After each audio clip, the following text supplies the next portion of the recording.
Hello, hello, hello, making another clay video in the greenhouse. And the subject today is give companionship. I see a lot of horses when we're traveled all the way to Nevada. And I've seen horses and other animals often alone on the meadow. And it bothers me so infinitely much.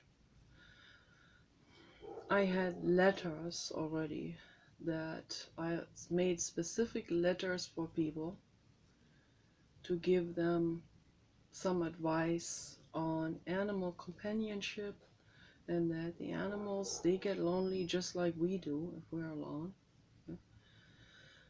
And one time I left my email address on it and the lady was real indignated, real offended, her ego was very offended. And she said she knows everything about horses and she doesn't need advice, and who am I to tell her, and I don't know anything about horses. How does she know? All right. So I said, I know everything about horses too, or everything important, at least put it that way, right? That they are just like us. I grew up with horses, and my mother and I had horses, okay. And my mother still has one horse. And we know what they need. So the most important thing for them is companionship. It's pretty noisy here outside. Very, very busy today. So they need companionship. And I noticed that a lot of people don't seem to really understand this, particularly if they are coming from a very conservative background. Then they have not had any training or any education in terms of biology, animal, human biology, and psychology. So they don't know anything about it. They had creationism taught to them. So, and that pretty much is anti-information. Sorry to say it, but that's a fact. It's anti-information. It is It is not just uninformation, it is totally anti-information.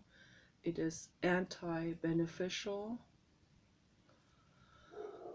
and it does not do any good to the world. Okay, so that's why I say, come back to kindness, compassion, and truth, and facts, and reality, and what's actually happening. So that is my plea to the world. And my message is give companionship. Give companionship, either in animal form or human form. It doesn't matter. If you have a horse, well, the most practical way is to give companionship is to give the horse a companion animal. So it doesn't necessarily have to be another horse. Horses are expensive. So in Germany, that's why I don't know, the people there are more educated. Just I see it, more educated, and they seem to know. They seem to all know that that goes without saying that their animal needs another animal on the meadow. But they're not always there. They're not always. Some of those animals are on many, many, many, many acres, 100 acres. There will be on 100 acre. In Germany, it is like about almost like one horse per, or two horses per 50 acres or something. That's how generous they are with land and with giving their animals land and roaming space and fresh grass. Okay, so they can feel like they're in nature, they're in the wild, and they're in their natural habitat. At least give an idea of that. Horses really need to be completely free, and they need to have unlimited land for them to roam through and feel safe and healthy and happy and invigorated and intelligent and have exercise and do things on their own terms and live for their own purposes. So in Europe we don't have all this wide open space anymore, but people are generous and they give their horses a lot of space. While here we have all this massive amount of land still, and wide open spaces, particularly in Nevada, where it does get harsh temperatures, but it has a lot of open land for wild horses to roam around. And I met wild horses and I fed them an apple. There were two teenage boy horses coming towards me. They were coming forward. They saw the apple in my hand, and they were curious also to smell on me, and to smell my hand and my face and introduce themselves to me.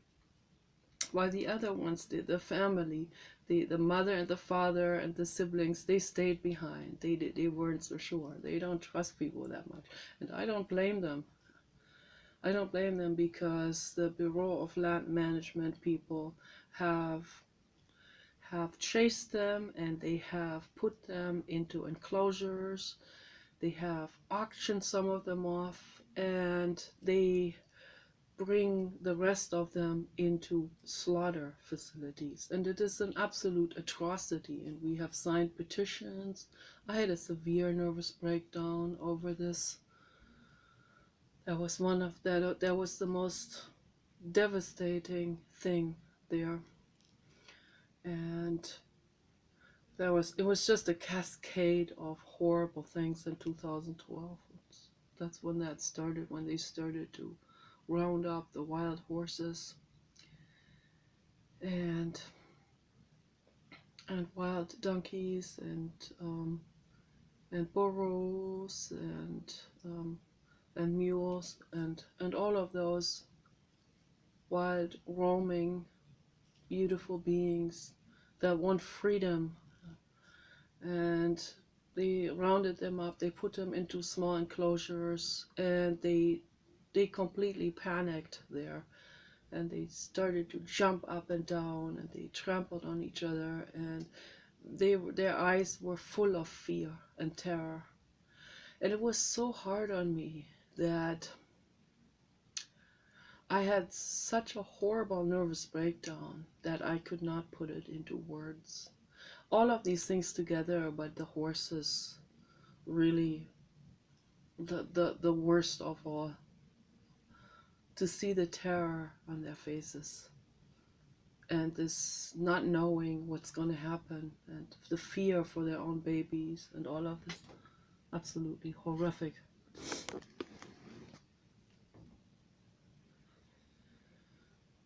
So I'm constantly worried about them, and when we drive anywhere, drive down any kind of road out in the rural areas, and I see horses or other animals, I always make sure that they have what they need. And I often I've seen cows where there's absolutely no shelter at all, no protection from the sun and the heat in the summer, no protection from the cold in the winter.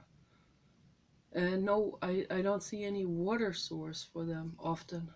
And I get really, really worried. Why are these people doing this? And they treat them like merchandise, like they're material that they can just park somewhere.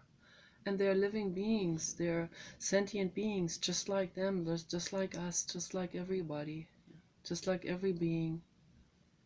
Sentient, feeling beings, each one with a personality, with the purpose of life, their own purpose, their own meaning, their own creativity, their own beingness. And then they're being treated like this. They're being treated like numbers. It's incredibly awful. They're enslaved. And when I see lonely animals, that hits me the hardest. That is so hard for me that I cry every time I see them. And if I have any opportunity, if that is see some kind of mailbox or something, or like there's a dwelling of some sort and I see a mailbox, then I drop one of those letters in there, pleading them, asking them to give their animal a companion animal so that they don't have to feel so alone. One time I went to someone's door and the lady was from Holland. Her husband was sick, older people. And she had this one horse, this female horse.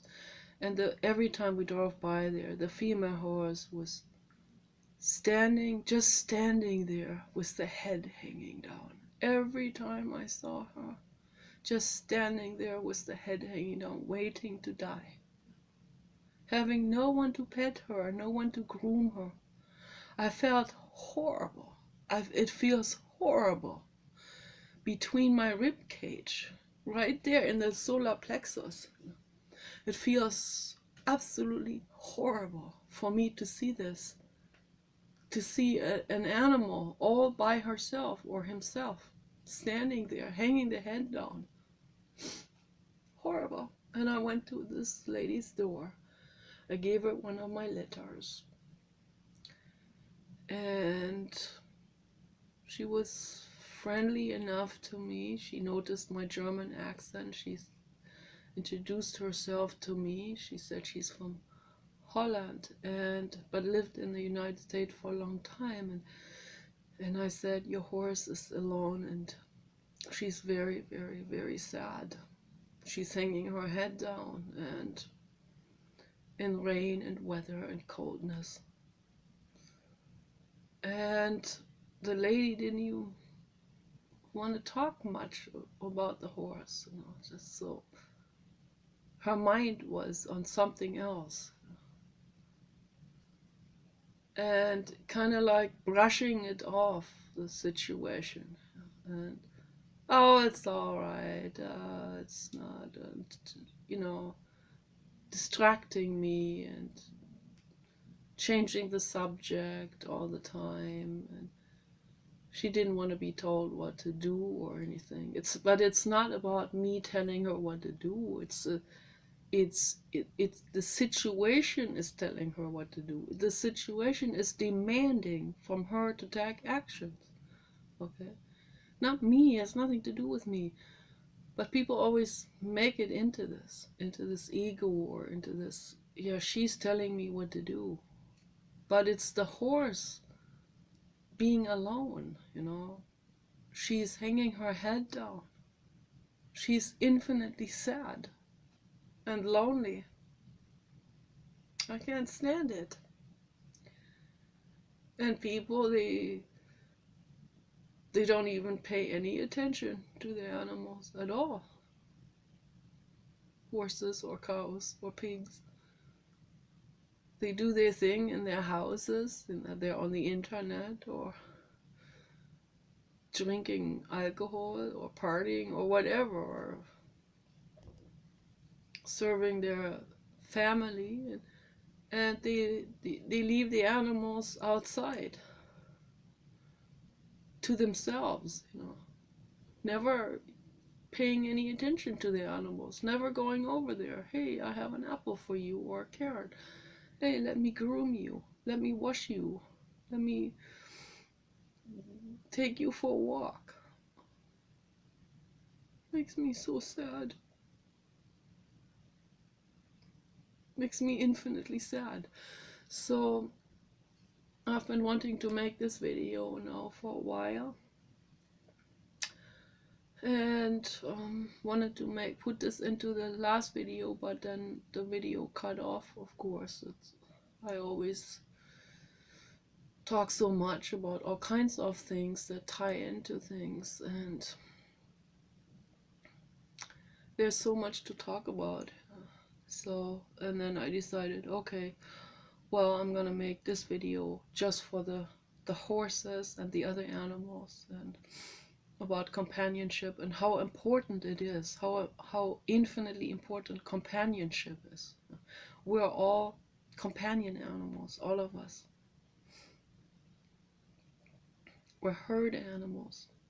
We live in herds and flocks,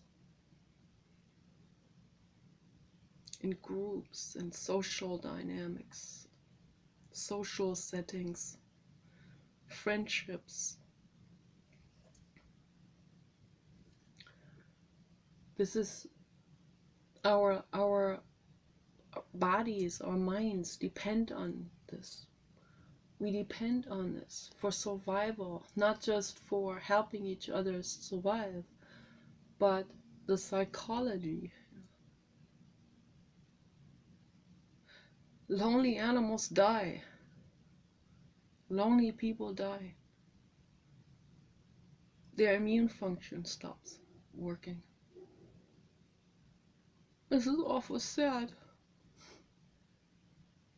I can't stand it. I lie in bed at night trying to sleep, and then my brain starts to bring all of this up, one thing at a time. And there's nothing I can do about it. It thinks. It thinks for me. It rolls up a movie, and I can't chase that away. It just can't. A lot of people can do this. A lot of people can suppress these things. I can't. I never could. Never had that luxury to do that. I've always been forced onto this and onto myself because of that. I've been forced into introspection because of this. I know how easy it would be to suppress these things and to cut it off, to split away from it. It'd feel more pleasant. You don't have to bother with these extreme emotions and all of this. You have a pleasant existence. But that's not compassion. Compassion is if you don't see a separation between you and the other. That's compassion. If you really feel with the other and for the other. If you really know what the other is feeling and going through. You see a lonely animal, the situation demands action. That's compassion.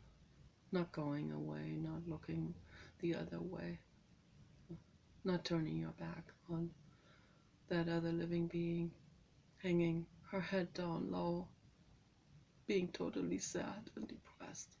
No, we're not walking away from the other being. That's not compassion, to walk away. Compassion is you go over there and you talk to her and you say, what's going on? How come you're so sad? Why are you so alone?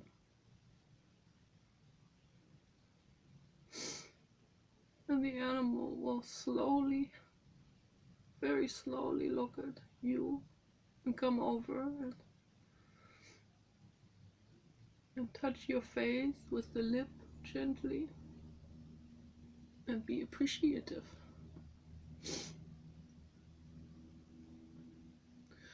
They need companionship all the time,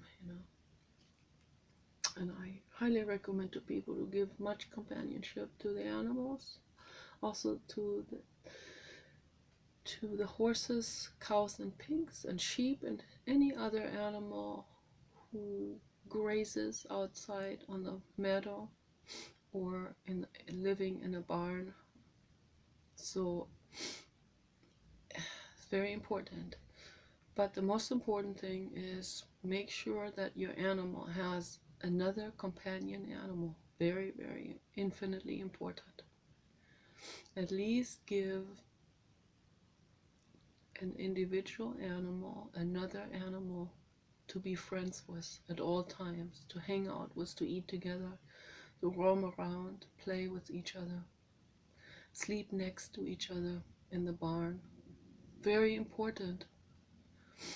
It's infinitely important. Infinitely important.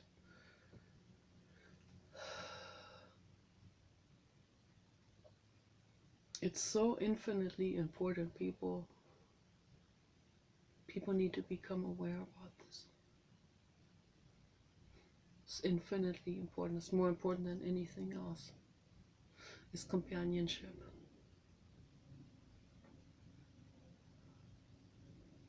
For animals and for humans as well. So many lonely animals, so many lonely humans.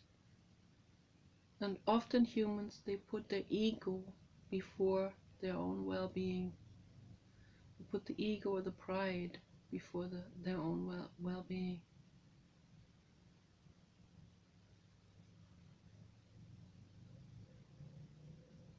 It's very sad. That creates a lot of separation and more misunderstandings. And it creates rifts and isolation. And it can be avoided. We can avoid that from happening. That's why it's so important that we start a dialogue, that we start to talk to each other, that we say, hey, what you said there, that hurt my feelings. You know? Yeah, that will make the ego feel like the ego always wants to be on top of everything. The ego is invincible. The ego is tough. The ego doesn't want anything from anyone. Yeah, you're so independent. That's the ego. But underneath is still the living being, the herd animal. Herd animal. No matter how old and ugly we get, we're still a herd animal, and we still need the companionship. We still need non-sexual loving kindness and touch, hugs and companionship, friendship. We still need it. But when humans get old, they get discarded like trash. That's very sad. When they're young and pretty and full of vitality, then they're fun to hang around with, to all the other younger people or anyone. The young people are on the pedestal. As soon as they get old, they get discarded, thrown away. They're no longer useful or something. That's not compassion. That's not love. That's void of love. That's split off. It's cut off. It's mental illness. It's dysfunctional.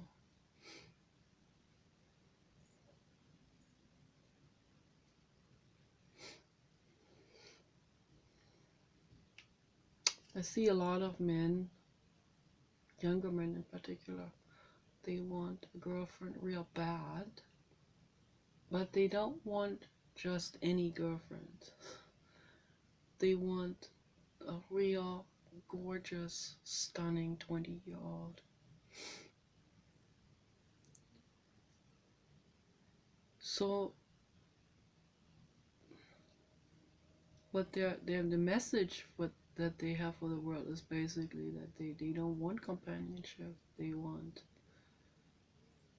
they want to be respected by society. Okay? That gives them a status, that gives them respect. Okay? That's what I see. More so even than sex. If they wanted sex, then Elliot Rodgers' dad offered him a very high-end prostitute in Vegas. He rejected that. That's not what he wanted. He didn't want this. He wasn't after the sex. He wanted a gorgeous 20-year-old woman to want him, and that would have given him that egoic affirmation. That's what he was after. He wanted them to come to him. He didn't even want to go to them. He didn't even want to make an effort to go to. It was a struggle for approval. That's what it really was. He wanted the approval by the woman, and he wanted then the woman to be on his side, and then he would have kind of like having a Porsche or something. Now I have this Porsche, now I can be respected in that manner. Now I have this woman, now I can be respected. That's how they are thinking. It's for the ego. It's completely cut off, it's completely split, it's completely twisted. Has no longer anything to do with love or compassion or with listening into themselves, into what they really need.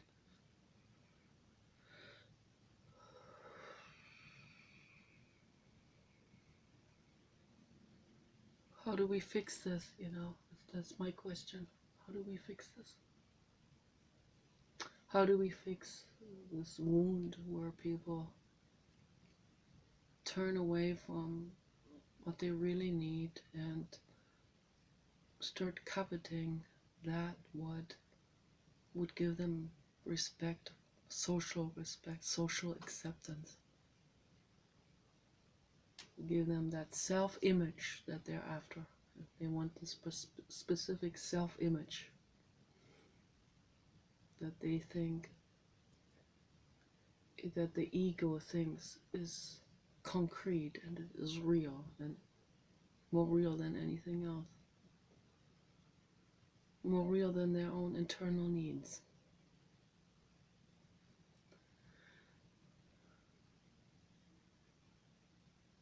Coming back to being real underneath would mean, like, you go down in the elevator. The elevator would be driving down through all kinds of sedimentation layers in the earth. First, it's kind of like a symbol. First you go through shame layer. Then you go through loneliness layer. And then you go through, also according to Dr. Arthur Janos, I just realized it's a third line, second line, first line. Like third line would be shame, second line loneliness, first line total terror of abandonment during infancy. And so it's these layers you go down into the sub levels. Parking garage 1, 2, 3, and you get out. You get really through all this. Eventually you get out at the very core, called the first line trauma. That's birth. That's about half a year after birth, and it's also the embryonic developmental phase from the moment of conception. All of this is, there can be tremendous trauma happening in this entire developmental phase, from conception to half a year old after birth. So that's the most vulnerable phase in that development.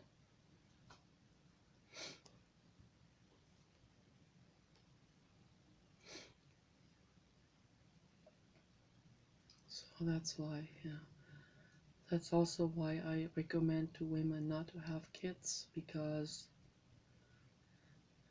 they don't foresee what kind of trauma they're putting their newborn, their offspring, their embryos into. And then they have to live with that trauma for the rest of their lives. 100 years with that trauma. So think about that very well before you make that decision. And I recommend not to do it. Save other living beings from suffering. And we have way too many people on this planet. Way too many. Causes tremendous problems now. Ecological and economical problems. It causes world wars. It causes civil unrest. It causes famines. It causes wildfires. It causes beings being thirsty and dehydrating, and it causes so much suffering in the world. It's infinitely awful.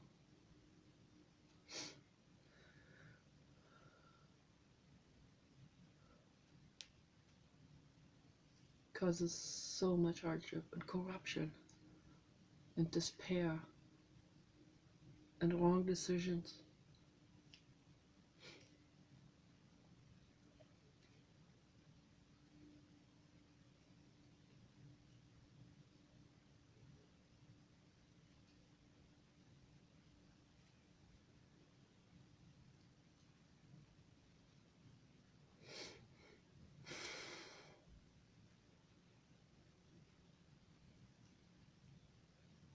How do we heal this? How do we heal all of this? First of all, don't put another living being into the world. And also don't facilitate breeding of any being. Don't pay money for a human infant. That's even worse than paying money for a puppy dog.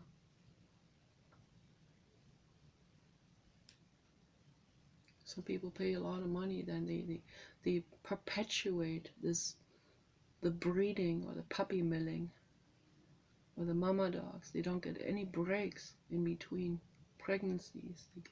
They're kept like the animals in the factory farm. It's horrible for the factory farm animals and for the dogs and cats and any kind of being being mass bred, factory breeding. Horrible, horrible suffering. You have power with your money, you have a lot of power. You can say no to this. You can say, no, I'm not gonna pay for a human baby or a puppy baby. I'm not gonna pay a whole lot of money. I'm not gonna lay down thousands of dollars for this. Perpetuating this, Believe me, human babies are puppy milled. Yeah, you may think this is just a crazy conspiracy. No. Oh no. No. Humans are so corrupt and so greedy and so selfish and so short-sighted, narrow-sighted. The opposite of visionary. They only care about their immediate profit. Yeah. There are girls that are breeding for this, and worse even, there are girls puppy milled against their own will. This is happening. Maybe not in the US.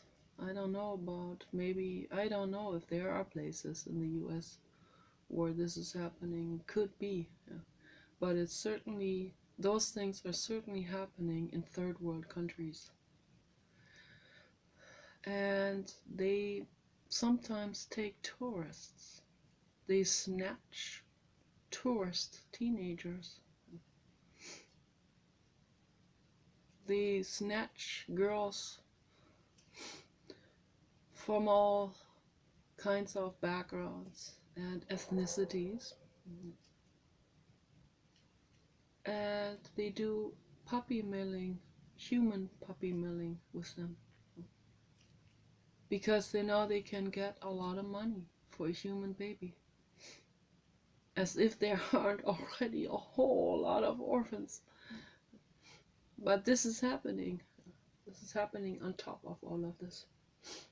It's like human trafficking. It's a form of human trafficking. It's a form of severe prostitution ring situation where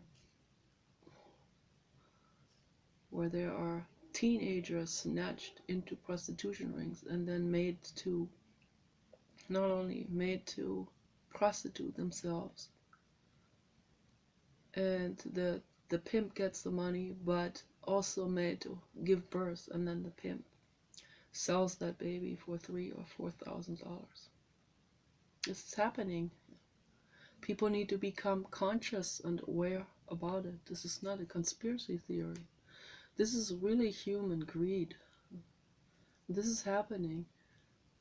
People, particularly in the third world countries, India, all the way around the globe, they shy away from nothing to make a few extra dollars. It's true. This is true. In India, there are people who they'll put lead powder into turmeric powder. Turmeric's like supposed to chelate out lead and mercury and all these toxins, right? People pay a lot of money for turmeric powder to cleanse themselves. But some of those vendors in India, they put lead powder into it. They have absolutely no problem with this whatsoever. This is how far it goes with the